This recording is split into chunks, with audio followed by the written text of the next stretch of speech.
नमस्कार. मी प्राध्यापिका डॉक्टर शुभांगी राठी, भुसावळ येथील श्रीमती पककोटेच्या महिला महाविद्यालयात सध्या कार्यरत आहे. मित्रांनो, सध्या होऊ घातलेल्या परीक्षेच्या संदर्भात स्पेशल पेपर 3 जो आहे पाश्चिमात्य राजकीय विचारवंत, या संदर्भात आपण विचार करत आहोत. पाश्चिमात्य राजकीय विचारवंताचा भाग 6 बहुपर्यायी प्रश्नावरील आपण बघतोय. यामध्ये जे.एस. मिल या पाश्चात्य विचारवंतावरील आज आपण शेवटचा 3रा जो भाग आहे, ज्याच्यावर पूर्वी आपण 2 भागांचा अभ्यास केलेला आहे, आज 3ऱ्या भागाचा अभ्यास करणार आहोत. यापूर्वी आपण 40 प्रश्न बघितलेले आहे. आज आपण या भागात 15 प्रश्न असे एकूण 55 प्रश्न जे.एस. मिलवरील बघणार आहोत. मित्रांनो, प्रश्न क्रमांक 41 घ्या. जे.एस. मिलने लोकशाही संबंधी विचार त्याच्या खालीलपैकी कोणत्या ग्रंथात मांडलेले आहे? काय प्रश्न टाकलाय त्यांनी की लोकशाही संबंधी विचार जे आहे, मिलचे लोकशाही संबंधी विचार कोणत्या ग्रंथात मांडलेले आहे? आता हे सगळे ग्रंथ खालचे वाचायचे. अ. युटिलरिझम, ब.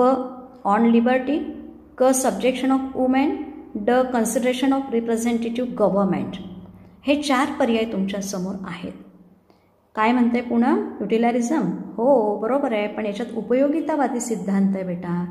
याच्यात त्याने लोकशाहीवादी, इथे तुम्हाला लोकशाहीवादी विचार विचारला आहे, इथे उपयोगितावादी सिद्धांत त्याने युटिलरिझममध्ये शब्दांच्या याच्यावरच नावं लक्षात घ्या बेटा. ओके. ऑन लिबर्टी याच्यामध्ये नाही, कारण इथे स्वातंत्र्यावरचा विचार आहे. त्यानंतर सब्जेक्शन ओपनमध्ये स्त्री मताधिकाराचा विषय आहे. कन्सिडरेशन ऑफ रिप्रेझेंटेटिव्ह गव्हर्नमेंट इथेच तुम्हाला दिसतं प्रातिनिधिक सरकार आहे ना. प्रातिनिधिक सरकार म्हणजे प्रातिनिधिक शासन. लोकशाही संबंधी विचार कुठे येणार? काय म्हणते स्नेहल? ड घेऊ. ओके बेटा, एकदम बरोबर. शब्दावर्ण लक्षात घ्या. काही वेळेस पुस्तकांची नावं आणि त्यांनी दिलेले विचार हे कोरिलेटेड असतात. ओके, ठीक आहे. चला पुढचा प्रश्न घ्या. 42 नंबरचा प्रश्न आहे. जे.एस. मिलच्या मते लोकशाही केवळ योग्य आणि टिंबटिंब लोकांसाठी सर्वोत्तम अशी शासन प्रणाली आहे. पर्याय वाचा. नेहा. अ. श्रीमंत, ब. शिक्षित, क. अशिक्षित, ड. श्रेष्ठ. विनोद तू सांग, काय म्हणतो? श्रीमंत लोकांसाठी नाही म्हणतो. अरे ओके, मग शिक्षित. बरोबर आहे बेटा, ब. शिक्षित पर्याय बरोबर आहे, कारण तो काय म्हणतो की जिथे शिक्षित लोक असतील आहे ना, विवेकी लोक असतील, योग्य लोक असतील, तिथेच लोकशाही ही सर्वोत्तम शासन प्रणाली असते. सगळ्यात चांगला शासन प्रकार कुठे असू शकतो? जिथे शिकलेले लोक आहेत. अशिक्षित असेल तिथे नाही. श्रेष्ठ, श्रीमंत त्याचा विषय त्याने विचार केलेला नाही. श्रीमंत पाहिजे, श्रीमंत लोकांनी कर देणाऱ्यांनी मतदान करा म्हटलं, पण श्रेष्ठ केव्हा ठरते? जिथे सुशिक्षित लोक असतील, शिक्षित असतील. ओके. यानंतरचा पुढचा प्रश्न घ्या. प्रश्न क्रमांक 43 बघा. जे.एस. मिलच्या मते सर्वोत्कृष्ट शासन प्रणाली तीच असते जी समाजाच्या टिंबटिंब प्रगतीसाठी सर्वोच्च प्रयत्न करते. घाई करू नको, खाली पर्याय आधी नीट वाचा बेटा. अ. शारीरिक, ब. मानसिक, क. भौतिक, ड. संख्यात्मक. काय म्हणतो विनोद? भौतिक प्रगती. अरे बेटा, नुसत्या बिल्डिंगा उभ्या केल्या आणि तुमची मानसिकता चांगली नसेल तर उपयोग आहे का? नाही. ती म्हणते संख्यात्मक. अगं नुसते आकडे फुकून काय उपयोग आहे? खूप पैसे जमा केले आणि वेडे लोक असतील तर चालेल का? म्हणून तो तिथे मानसिक आहे ना, समाजाच्या मानसिक प्रगतीसाठी सर्वोच्च प्रयत्न करणारी जी शासन प्रणाली असेल तिला त्याने सर्वोत्कृष्ट शासन म्हटलंय. हे लक्षात ठेवायचं आहे बेटा. नुसते शारीरिक, भौतिक, संख्यात्मक नाही, सगळ्यात महत्त्वाचं आपली मानसिक स्थिती. ओके. चला पुढचा प्रश्न घ्या. प्रश्न क्रमांक 44 आहे. जे.एस. मिलच्या मते यापैकी कोणता शासन प्रकार हा सर्वश्रेष्ठ आहे? अशा चल पर्याय वाच. अ. लोकशाही, ब. हुकुमशाही, क. राजेशाही, ड. महाजनशाही. काय म्हणते? महाजनशाही, राजेशाही आता राहिली नाही, हुकुमशाही पण नाही राहिली. मग आता कोणती शासन प्रणाली आहे बेटा? लोकशाही सगळ्यात श्रेष्ठ प्रकारची. आणि म्हणूनच तर त्याने प्रातिनिधिक लोकशाहीचा विचार मांडला की लोकशाहीच पाहिजे. फक्त एवढंच आहे की आता लोकसंख्या वाढलेली आहे, भूप्रदेश वाढलेले आहेत, प्रत्यक्ष लोकशाही शक्य नाही, म्हणून प्रतिनिधी, म्हणून अपर्याय एकदम बरोबर. चला पुढचा प्रश्न घ्या. 45. जे.एस. मिलने कोणत्या लोकशाहीचा पुरस्कार केलेला होता? आत्ताच सांगून दिला म्हणतात मॅडम. तर अ. प्रत्यक्ष, ब. प्रातिनिधिक, क. वरील दोन्ही, ड. यापैकी नाही. काय म्हणते पुन्हा? ओके, बरोबर आहे. कारण आत्ताच तुम्ही सांगितलं मॅडम प्रातिनिधिक लोकशाही. तुम्ही साधी उत्तर सांगू देता नाही का बेटा, असं नाही आहे. मी समजवत होते, तुझं लक्ष होतं म्हणजे मला चांगलं वाटलं. ओके, चला पुढचा प्रश्न घ्या. प्रश्न क्रमांक 46 बघा. जे.एस. मिलने चांगल्या शासन प्रणालीच्या सांगितलेल्या कसोट्या कोणत्या ओळखा. जे.एस. मिलने काय सांगितलंय, चांगलं शासन कोणतं असेल याच्या काही कसोट्या आहेत, टेस्ट सांगितल्या आहेत. म्हणजे कोणत्या शासन प्रणालीला चांगलं म्हणायचं त्याच्या काही टेस्ट तुम्ही जाणून घ्या. आता तपासा आहे ना, टेस्ट तपासायच्या म्हणजे कसोट्या तुम्हाला तपासायच्या आहे. पहिला पर्याय वाच बेटा विनोद. ओके, नागरिकांना केवळ कर्तव्याची जाणीव करून देणे. फक्त कर्तव्याची जाणीव करून द्यायची नाही का बरं? अरे रशियामध्ये तर कर्तव्याचीच जाणीव करून दिली होती. अरे बरोबर आहे, साम्यवाद हुकुमशाही असेल तिथे कर्तव्याला महत्त्व असतं. लोकशाहीचा याने पुरस्कार केला म्हणून नुसते लोकशाहीची जाणीव तो ठेवत नाही आहे ना, तो अधिकारालाही महत्त्व देतो. म्हणजे अधिकार आणि कर्तव्य दोन्हींची जाणीव पाहिजे असं मिलचं म्हणणं आहे, कारण तो लोकशाहीवर विश्वास ठेवणार आहे. म्हणून हे विधान चूक आहे. बरोबर आहे विनोद तुझं म्हणणं. चल स्नेहल, आता तू सांग. नागरिकांना नैतिकता आणि मानसिकतेचे पाठ देणे. सांगायचं ना लोकांना काय चांगलं आहे काय वाईट आहे, त्यांची मानसिकता पण चांगली वाईट कशाच्या बाबतीत ठरली पाहिजे हे समजून द्यायला पाहिजे ना. बरोबर आहे, हे पण बरोबर आहे. तिसरी कसोटी वाचा. नागरिकांना राजकीय शिक्षण देण्याची व्यवस्था करणे. राजकीय शिक्षण द्यायचं, लोकशाही म्हणजे काय, मतदानाचा अधिकार किती महत्त्वाचा आहे वगैरे, याला राजकीय शिक्षण म्हणतात ना. बरोबर आहे म्हणते पूजा. ओके, नागरिकांच्या बौद्धिक गुणांच्या विकासासाठी आवश्यक वातावरण निर्मिती करणे. काय म्हणते नीता? बरोबर आहे, कारण बौद्धिक गुणांचा विकास व्हायला पाहिजे, त्याच्यासाठी तुम्हाला योग्य वातावरण निर्मिती करून द्यायची. हे पण पर्याय बरोबर आहे. मग वाचा आता खाली पर्याय, योग्य पर्याय निवडा. मग काय म्हणते? बरोबर आहे का बघा. 2, 3, 4 यस आहे ना. पहिल्या याच्यात 1, 2, 3 होतं, 1, 2, 3 मधला पहिला नाही आहे. योग्य प्रणाली तुम्हाला पर्याय निवडायचा आहे. म्हणून याचं 46चं उत्तर काय आलं बेटा विनोद? चला पुढचा प्रश्न घ्या. 47. जे.एस. मिलने संसदेच्या हुकुमशाही प्रवृत्तीवर अंकुश ठेवण्यासाठी टिंबटिंब संसदेचे समर्थन केले. अ. एकगृही, ब. द्विगृही, क. बहुगृही, ड. यापैकी नाही. काय म्हणतोय विलास? ओके, द्विगृही बरोबर आहे, कारण एक गृह असेल तर त्याची हुकुमशाही निर्माण होते म्हणून 2 पाहिजे. बहुचा विचारच नाही आहे. बहु असतं तर इथे एकत्र शब्द घ्या है ना. एक द्विगृही हे उत्तर एकदम बरोबर आहे. संसदेचे 2 सभागृह कमीत कमी असले पाहिजे असं सांगितलंय, कारण एका सभागृहाने जर आपलं काही मनमानी केली की दुसरा त्याच्यावर नियंत्रण ठेवेल. म्हणून आपल्या भारतातही आज आपण द्विगृही सदस्य आहे ना, पाहतो ना, पार्लमेंट आहे आपली. तसंच इंग्लंडमध्ये पण आहे. ओके, चला 48 नंबरचा प्रश्न घ्या. जे.एस. मिलच्या मते टिंबटिंब लोकांच्या देशामध्ये लोकशाही कधीच यशस्वी होऊ शकत नाही. इथे प्रश्न बघा, यशस्वी होऊ शकत नाही म्हणजे लोकशाही कुठे यशस्वी होत नाही ते तपासायचं आहे. पर्याय वाचा. 1 शिक्षित, ब. अशिक्षित, क. वरील दोन्ही, ड. यापैकी नाही. काय म्हणते? अशिक्षित लोकांच्या. बरोबर आहे बेटा, जिथे शिकलेले असतात तिथे यशस्वी होते, जिथे अशिक्षित असेल तिथे होत नाही. हा प्रश्न आधी पण येऊन गेला आहे. ओके, फक्त भाषा बदललेली आहे बेटा. प्रश्न क्रमांक 49 बघा. खालीलपैकी कोणत्या व्यक्तींना एकापेक्षा अधिक मत देण्याचा अधिकार असावा असे जे.एस. मिलचे मत होते. यामध्ये पर्याय क्रमांक वाचा. 1 मध्ये काय दिले बेटा विनोद? बुद्धिमान. सुषमा काय म्हणते? शिक्षित, अशिक्षित, श्रीमंत. बेटा काही करू नको ना, लगेच उत्तर नको सांगू, योग्य पर्याय निवडा. काय म्हणते? बुद्धिमान व्यक्तींना पाहिजे, एक मिनिट निवडा आधी. बुद्धिमान पाहिजे, शिक्षितांना पाहिजे, अशिक्षितांना नको, श्रीमंतांना नको.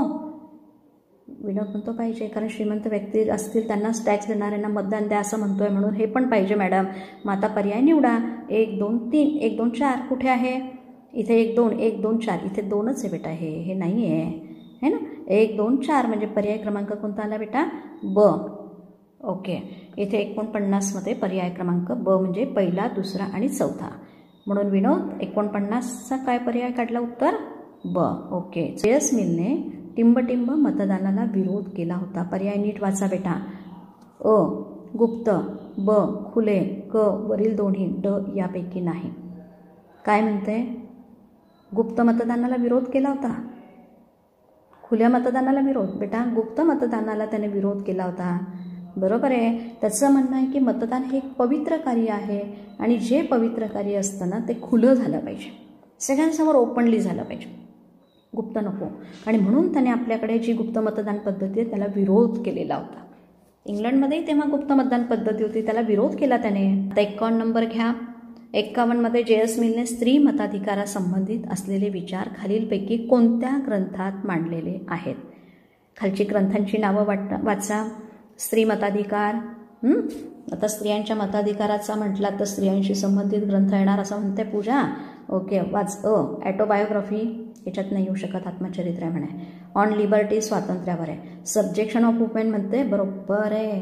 पार्लिमेंटरी रिफॉर्म्स आहे ना, पार्लिमेंटरी रिफॉर्मचा इथे विषय येत नाही, म्हणून इथे क हा पर्याय बरोबर आहे. सांग बरं विनोद, स्त्री मताधिकाराचा विषय त्यांनी कशात मांडलेला आहे, कोणत्या ग्रंथात? Subjection of women. क हा पर्याय बरोबर आहे. बरोबर आहे. चला पुढचा प्रश्न घ्या. 52. स्त्री मताधिकाराचे समर्थन खालीलपैकी कोणत्या विचारवंताने केलेले आहे? लगेच काही नको करू, पहिल्यांदा पर्याय वाचा बेटा. जॉन ऑस्टिन, हेगेल, क मध्ये बेंथॉम, ड मध्ये जे.एस. मिल. जे.एस. मिल घेऊ. ओके, ठीक आहे, आत्ताच पुस्तक पाहिलं त्याचे. ओके, हा प्रश्न घ्या. खालील विधाने काळजीपूर्वक वाचून जे.एस. मिल याच्या विचाराशी निगडीत योग्य पर्याय निवडा. 1 नंबरचा पर्याय बघा, मतदार हा कर देणारा असला पाहिजे. आत्ताच सांगितलं ना, मतदार कसा पाहिजे? कर देणारा. हे विधान त्याचं बरोबर आहे. ठीक आहे. त्यानंतरचा पर्याय निवडा. संसद सदस्यांना कुठल्याही प्रकारचे वेतन असू नये. ते म्हणतात संसदेचे सदस्य आहेत ना, त्यांना वेतन देऊ नका, पगार देऊ नका. पगार दिली की त्यांची लालसा वाढेल, पैशासाठी येतील, म्हणून हे पण बरोबर आहे बेटा. 3रं, मतदान हे पवित्र कार्य, आत्ताच सांगितलं ना, गुप्त नको म्हणून, हे पण बरोबर आहे. संसद सदस्य हे कडक पक्षशिस्तीचे बांधलेले नसावेत. लक्षात घ्या, पक्षशिस्त असते. मी या पक्षाकडनं निवडून गेला तर मी पक्षावर निष्ठा ठेवेल, पण पक्ष म्हणजेच सगळं काही आहे का? नाही. हा कडक पक्षशिस्तीने बांधलेला नसावा असं त्याचं मत आहे. म्हणजे हा पण पर्याय बरोबर आहे. म्हणून आता मला सांगा, पर्याय क्रमांक 1 बरोबर, 2 बरोबर, 3 बरोबर, 4 बरोबर. म्हणजे 4 बरोबर. म्हणजे पर्याय उत्तर काय म्हणते? आशा ड. ओके, वरील सर्व हा पर्याय एकदम बरोबर आहे. म्हणून शेवटचा पर्याय 53चा ड, वरील सर्व उत्तर बरोबर आहे. म्हणून लक्षात घ्या बेटा, इथे जे.एस. मिलचे जे विचार आहे, मतदार हा कर देणारा असला पाहिजे असं आहे. जे संसदेचे सदस्य त्यांना वेतन नाही द्यायचा, भत्ता पण नाही द्यायचा, काहीच नाही द्यायचं असं त्याचं मत आहे. मतदानाचं कार्य पवित्र आहे. संसद सदस्य कडक पक्षशिस्तीने बांधलेले नसावेत बेटा, आहे ना. वेळ आली तर आपल्या चांगल्यासाठी काम केलं पाहिजे, पक्ष थोडा बाजूला ठेवला पाहिजे, देश सेवा महत्त्वाची आहे ना. ओके, ठीक. प्रश्न क्रमांक 54 घ्या. जे.एस. मिलच्या मते कायदे करण्याचे संपूर्ण कार्य संसदेने न करता योग्य त्या विषयातील तज्ज्ञ सदस्यांकडे सोपवावे. बरोबर म्हणते. ओके.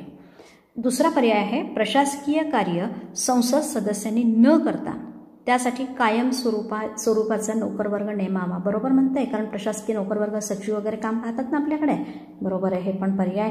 संसद प्रतिनिधीचे कार्य आपल्या मताद्वारे निर्णय घेण्याचा नसून, म्हणजे संसदेचे जे प्रतिनिधी आहे, उद्या तू खासदार झाला तर आपल्या मताद्वारे निर्णय घेण्याचा नाही, फक्त ते निर्णय योग्य आहे किंवा नाही ते पाहावे. बरोबर आहे ना विनोद? तुझ्या मताप्रमाणे निर्णय घेईल का? नाही. जे पण निर्णय आहेत ते योग्य आहे की नाही ते पाहणार ना. हे पण विधान बरोबर आहे. मग पर्याय निवडा. ड. बरोबर आहे. 54चा पर्याय काय येणार मग? ड. म्हणून हा पर्याय इथे योग्य आहे. 54चं उत्तर ड, वरील सर्व विधान योग्य आहे. म्हणजे इथे तुम्ही तज्ज्ञ सदस्यांकडे काम सोपवायचं, कायमस्वरूपी नोकरवर्ग नेमायचा आणि निर्णय फक्त योग्य आहे की नाही ते पाहायचं निवडून आलेल्या व्यक्तींनी. ओके. पुढचा प्रश्न शेवटचा बघा आजचा. जे.एस. मिलने राज्याचे कार्यक्षेत्र स्पष्ट करताना टिंबटिंबक केंद्रबिंदू मांडले आहे. खालीलपैकी कशाला केंद्रबिंदू मांडले त्याने? राज्याचं कार्यक्षेत्र आहे, राज्य कुणासाठी काम करेल असा अर्थ. समाजासाठी, राज्यासाठी, व्यक्तीसाठी की वरील सर्व? काय म्हणते? समाजासाठी. तेही तुला बरोबर वाटेल बेटा, पण कोण केंद्रबिंदू पाहिजे? व्यक्ती केंद्रबिंदू पाहिजे, कारण हा व्यक्तिवादी विचारवंत आहे, उदारमतवादी आहे, याने व्यक्तीला महत्त्व दिलेलं आहे, है ना. असं तो म्हणतो जे काही आहे ते व्यक्तींसाठी आहे. व्यक्ती हा केंद्रबिंदू असला पाहिजे. राज्याने व्यक्ती विकासासाठी काम करावं, म्हणजे राज्याचं ध्येय काय असलं पाहिजे? व्यक्ती विकास. बरोबर आहे. म्हणून 55चं उत्तर काय येणार बेटा? व्यक्ती केंद्रबिंदू मांडले पाहिजे. अशा प्रकारे मित्रांनो, आज आपण पाश्चिमात्य राजकीय विचारवंतांच्या भाग 6 मध्ये JS मिलच्या तिसऱ्या भागातील उरलेले 15 प्रश्न असे एकूण आज JS मिलचे टोटल आपण किती प्रश्न बघितलेत बेटा? 55 प्रश्नांचा विचार केलेला आहे. निश्चितच JS मिल यांची विचारसरणी आपणास समजण्यास मदत झाली असेल अशी अपेक्षा ठेवते. मग त्यांचा उपयोगितावाद असेल, स्वातंत्र्यासंबंधी, प्रातिनिधिक लोकशाही संबंधीचे सर्वच विचार तुम्हाला समजण्यास मदत झाली असेल असं या ठिकाणी मी गृहीत धरते आणि थांबूया. यानंतर पुढचा जो भाग आहे जॉन रॉल्सचा, रॉल्स या विचारवंताच्या संदर्भात आपण पुढे विचार करणार आहोत. JS मिलचा निश्चितच भाग जर समजला असेल लाईक आणि शेअर करायला विसरू नका. आवडला तर मित्रांनाही शेअर करा, त्यांचाही फायदा होईल. आणि अद्यापही माझं चॅनल जर सबस्क्राईब केलं नसेल तर ते करून घ्या, जेणेकरून इकडे मी जो व्हिडिओ टाकेल ना तर तुम्हाला त्याचं नोटिफिकेशन्स मिळत जातील. ओके, धन्यवाद.